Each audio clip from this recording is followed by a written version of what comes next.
Hey everyone, it's Fox from InfernoFox Gaming. So if you've been a fan of my channel for a while, you have an idea what my favorite video game series is of all time. And one of the formative games of my youth, and I've discussed this in a recent video that I collaborated with on a number of excellent YouTubers, and I'm going to make sure to link that in the description below, is Final Fantasy IV or Final Fantasy II US. This particular game was something that I remember playing as a little kid with my older brothers, and then sort of growing up with, and just like Christopher Lee with reading the Lord of the Rings books annually, I play this game every year. And it's something I can go from the start to the finish in maybe 8 hours or so. It's not normally known as a quick game, but I digress. One of the nice things with this particular entry of Final Fantasy is it is very, very playable in that this entry has been ported some way or another on every single generation since its inception in the 4th generation via its introduction on the Super Famicom and Super NES. So I was thinking to myself, what are the best ports of it? And this video is going to rank all of the ports of Final Fantasy IV, and there have been a lot of them. One of the things that I'm going to say is I'm going to make a couple omissions on this. One is that I'm not going to include the easy type Japanese version. This is essentially the OG Final Fantasy IV that released in Japan, except they made a few changes to literally make the game a little bit more palatable, a little bit more easier. I'm omitting that because the US version we got in Final Fantasy is essentially that version, albeit more simplified. More details on that to come. I'm also going to be lumping the 3D remake into one single entry, even though that itself has been ported onto the DS. It originally released on the DS, but it was also ported to Steam and mobile devices. Now, any of the differences from the DS to Steam and mobile devices, I would say, are relatively incremental at best. Yes, I know that there was a removal of Wit or White, this new summon that was part of the DS game, but there was a lot of stuff that it was supplemented with on Steam, so it was really an even trade. Really not too many differences, not even graphical in my opinion. So keep that in mind. And I'm also not going to include the Japan-only 2008 mobile phone port, simply because it's not accessible at this time. And this is a different version of Final Fantasy IV that we know today. Also, I'm not including any offshoots, spin-offs, or sequels. So that means no Final Fantasy IV After Years or any of the versions of that. No the pre-sequel that was in the PSP collection, or anything Dissidia related. Nothing regarding that, and obviously that means no like Final Fantasy Record Keeper or a Brave Exvius, any of the characters appearing on there. No, we're not including it. Straight Final Fantasy IV versions. And these rankings are going to be based off of my experience and it's kind of some of the technical details with them, a little bit of like the specific nitty-gritties that I either really liked or disliked with each of them. And we're going to start off with number 8, Final Fantasy IV for the Wonder Swan, released in Japan only March 29th, 2002. So this was actually the latest version of Final Fantasy IV that I played, and I just played this like a couple weeks ago. And I know the game backwards and forwards, so I could play this version without having to worry about the dialogue or what weapons do what or anything like that. So Final Fantasy IV itself, it sort of felt like an NES game when it released on the Super Nintendo, but just maybe a little bit more colorful and expansive, and just an absolutely bombastic, wonderful soundtrack. That was where the expansion truly came from, a real leap from the NES to the SNES. This feels like the game it was meant to be if it released on the NES or Famicom, the Wonder Swan version. It's colorful, but nothing that I feel like a Game Boy Color couldn't do. And the audio quality was downgraded significantly. But I'm going to admit, it sort of felt quaint to hear the music as like 8-bit chiptunes, and that's exactly how the audio is on that. And I will also admit that it runs surprisingly well for being a WonderSwan game. Albeit it has all of the bugs that the Game Boy Advance version had. One thing too is that this doesn't have any of the bonus dungeons that the Game Boy Advance version has, because of course this released before that. So moving on to number 7, Final Fantasy II released for the US. And that released November 23rd, 1991. This was, of course, the first version that I played. And by far, it has the worst translation. It's got English. It's that whole English translation. From what I've heard, it was individuals whom spoke English as a second language were commissioned to translate this. This was pre-Ted Woosley translations that, like, for example, Ted had translated games like Final Fantasy III US. And the idea that somebody who speaks English as a second language translate, you could really kind of tell here. And one of the things too is that when I originally played it, it wasn't too tough when I played it with my brothers as kids. And I found out, again, as I mentioned earlier, it was the easy type, albeit further simplified, such as like removing things like spells like protect and shell, and turning all of the recovery items into the remedy item that just heals all ailments. One thing is, I believe the OG version on the SNES is the best soundtrack out of all of the ports and versions of Final Fantasy IV, save maybe that of the Pixel remaster, but we're going to get to that. Let's talk about number 6, Final Fantasy Chronicles, released June 28th, 2001. Final Fantasy Chronicles is the PlayStation 1 double pack that contains the disc for Final Fantasy IV and Chrono Trigger. Now, this was actually the second version of Final Fantasy IV that I played. It has a much better translation than Final Fantasy II US. It retained and brought back the difficulty level that was seen in Final Fantasy IV Japan, the original Japan version. There were small additions like sprinting and the beginning full motion video that were nice, but honestly, they were pretty unnecessary. One of the things is that the load times. You'll hear people say, oh my gosh, the load times on this are bad. They weren't as bad as Final Fantasy Anthology, the double pack of Final Fantasy 5 and 6 on the PlayStation 1. Though I will say the load time isn't great on this PlayStation 1 version of Final Fantasy 4. One of the worst things on this version is that the sound effects are not nearly as good as they are on the OG. So you move from a cartridge-based media to a CD one where you have more space, yet you compress the sound effects for some reason. No bueno. Don't like that. And I could really tell that difference. Number 5 is Final Fantasy IV Advance, released December 12th, 2005.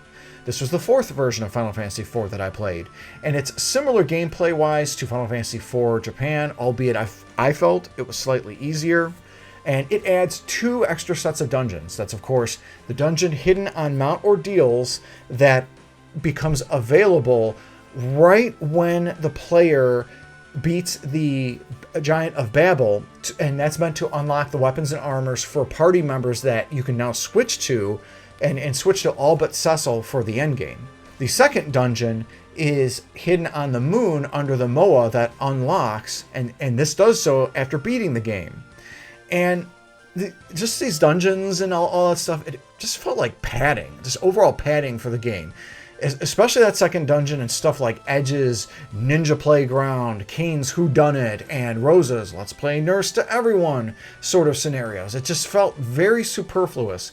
Although I did think playing as Rydia and her dungeon, and where she goes back to be in that sort of child state, was kind of cool to see. But overall, it was pretty superfluous. Didn't really care for a lot of that. It also, the Game Boy Advance version also added the bestiary, which is cool, and also added a music player, but it wasn't really great, and I'm going to get to that. And that is the downgrade in quality in the soundtrack, which is par for the course for the Game Boy Advance. You're not going to have the great audio that came with the Super Nintendo. And I will admit, this is the best translation by far, and it's meant to be the definitive version of the story. But one of the things with the Game Boy Advance version is that it is pretty buggy. There's a lot of bugs, and one of the things that I recall running into is players getting extra turns even when like their ATB bars don't even show full. I mean, that's cool for me, the player, but it almost feels kind of like a cheat. And it's a thing where like, okay, I'm getting double turns when my characters didn't get them. I don't know. I've heard that there were a lot of other bugs and whatnot, so not my favorite version, but I was still really thrilled for the Final Fantasy Advance series in general. Getting 1, 2, no Stepchild 3, 4, 5, and 6 on the GBA. Definitely a great touch. Number 4, and big apologies to my buddy Feral Inferno. Feral buddy, I hope you're okay with this, but number 4 is Final Fantasy IV DS, released July 22nd, 2008. It was the 5th version of Final Fantasy IV that I played. And there's a lot that this has going for it, a lot. It is absolutely the hardest version of Final Fantasy IV by far. Level grinding kind of seemed to take the longest out of all the versions, and all of the bosses actually require real strategy to be able to beat, and they all play almost completely different from the original version. The adverse side effect on this, in my opinion, is the hardest boss in the game, the second version of Dr. Luge, i.e. the one in his fiend form. And what was crazy about that is he introduces the reverse effect, which I hadn't seen since I played Final Fantasy XII 2 years previous to this, which turns all healing magic pain, and it turns all attacks, both physical and magic, to heal. And this is the only battle in the entirety of the game that this reverse effect appears.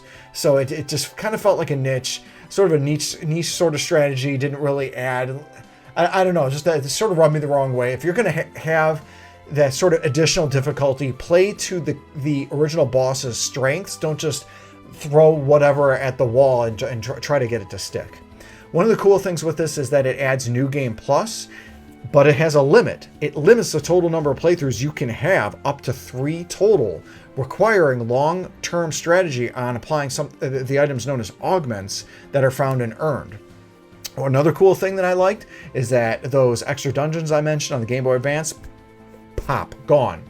Really glad to see them go, because again, I mentioned they were superfluous, but they did add the Proto-Babel Super Boss, which was extraordinarily hard. And I was so glad that I was able to beat it the one time on the DS. So Final Fantasy IV DS also added cinematic scenes, which included voice acting, and surprisingly, it doesn't suck. And this game was released in the mid to late aughts. This was a time period where voice acting was getting added, and there was a lot of people who felt that it wasn't really great. No, the voices in this I felt were done really well, and some of the cinematics, such as Cecil sitting in front of the double moons in his room in the beginning of the game, and just awesome. It also retains the excellent Game Boy Advance translation, and you pair that with the voice acting, you get some. It's fantastic. My favorite though was Edge's rage against Rubicante, where he unlocks his powers, his hidden sort of blitz and flood powers. You think our rage a weakness? Then let me show you!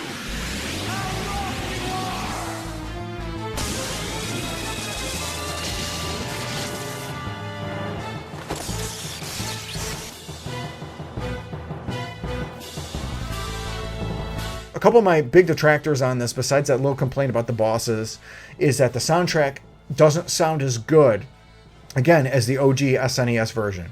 And maybe that's due to it being more compressed, or just nostalgia on my part for the love of the OG.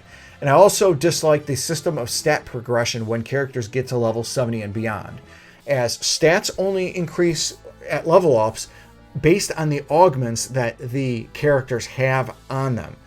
Yes, I get this is meant to add strategy to leveling up the characters from level 70 to 99. I get it.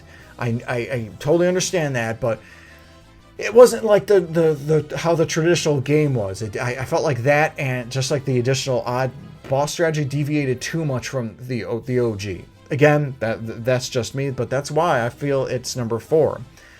Number 3, though, is Final Fantasy IV Pixel Remaster, released September 8th, 2021. And this was actually the second latest version of Final Fantasy IV that I've played.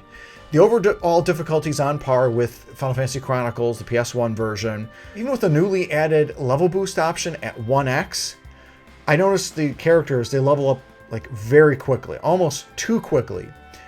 Thankfully, the game adds a 0.5x option, so that makes me want to replay this at that option, because I actually replayed Final Fantasy VI Pixel Remaster when that first came out using the 0.5x option and managed to beat that with all my characters in the mid-20s levels. So I really want to replay this with that 0.5x option. Great that it has that. It has an absolutely stellar soundtrack in that it takes the OG SNES one, every single one of them, and reorchestrated it, and it still sort of keeps that overall original organic feel of the OG SNES. Also, just like the Final Fantasy IV DS remake, all the superfluous content was removed for the Pixel Remaster, and even the developers room, which was in everything in all the previous versions. And the idea of that is the Pixel Remasters themselves are meant to provide as core a product to the original as possible, while also being the most refined of the original. Again, the developer's dungeon was not there for the Final Fantasy II US version. And I didn't really see any bugs or issues with the console versions of Final Fantasy IV Pixel Remaster. I say that because when I played it on Steam, there was a sort of stutter during gameplay, and I haven't played it since, so I don't know if that was updated out, but no issues with the console versions.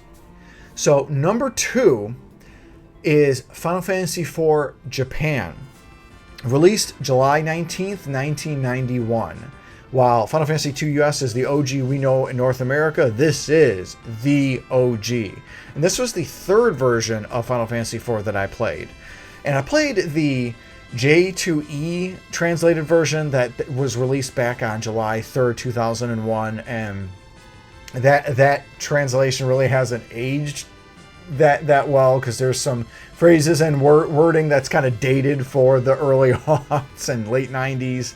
But the core game itself, it is the OG. It has all the original difficulty. It didn't have to change strategies at any of the bosses, because of course I knew how to fight them from my time on the OG SNES and PS1 versions. I was surprised at the late obtainment of certain spells like Flare and Firaga with Rydia.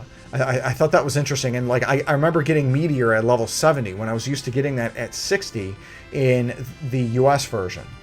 And not counting the DS remake, when I first played this, I actually died on the Demon Wall, Dark Bahamut, and Zeramis on my first playthrough. Like, I was so surprised considering how many times I replayed the 2 US, and I think I even played the PS1 version a couple times. I still died at those 3, and I'm like, I lost? I'm not supposed to lose. But overall, it's such a phenomenal version. But let's talk about the number 1 version. And this is going to maybe it's going to kind of contradict with what I've said earlier, but that is Final Fantasy IV, The Complete Collection, released April 19th, 2011. This was the third version that I played, and this is essentially the Game Boy Advance version. Game Boy Advance version, so it has those superfluous dungeons, but this is by far the strongest version of Final Fantasy IV, in that all those bugs from the Game Boy Advance version I mentioned, like the double turns, are fixed. Yes, I know there might be a little bit of minutia and bugs that might have gone into this, but it wasn't anything that was like detrimental or really caught my eye. The music is pulled directly from the OG SNES version with the option to choose between that and the 3D remake. All of the sprites and backgrounds are updated and are done beautifully. And there's an auto fast forward option for battles that was added to speed up gameplay. These were brought back and retained for the Pixel Remaster version. Always thankful for that, because to kind of quicken up some of the doldrums. But overall, the Final Fantasy IV Complete Collection is, in my opinion, the best Final Fantasy IV port. But Let me know what you guys think on this. If y'all grew up with the OG Final Fantasy IV like myself, or maybe you played and jumped in on one of these and you've had some experience with these, let me know in the comments section below what you guys think on that.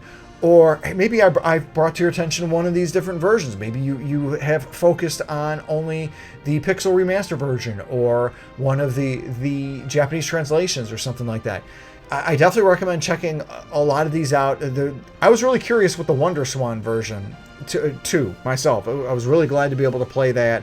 But again, thank you so much for watching, and have a great day.